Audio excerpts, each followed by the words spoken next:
how good was John Wall?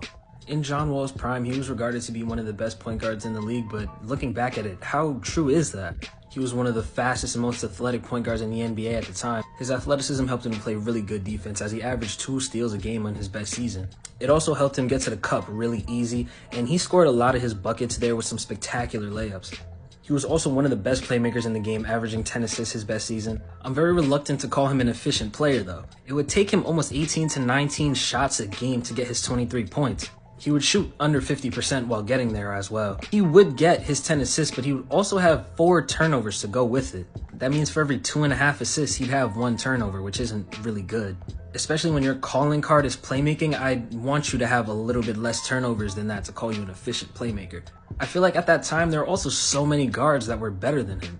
Off the top of my head, I can give you Kyrie Irving, Steph Curry, Isaiah Thomas, Chris Paul, Damian Lillard is another guy. You can argue Kyle Lowry for that time. You can also argue Kemba Walker could be over him. I didn't even mention Russell Westbrook yet. There's enough point guards for him to get pushed to the latter half of the top 10. And this is at his best year. Nowadays, after his injuries, he's struggling to stay on a roster. Now that a lot of his athleticism is gone, his deficiencies are starting to show. Those inefficiencies with playmaking and his shooting, because he was a really bad three-point shooter, are even more prominent now that he's losing his legs. All these other factors really just have me wondering,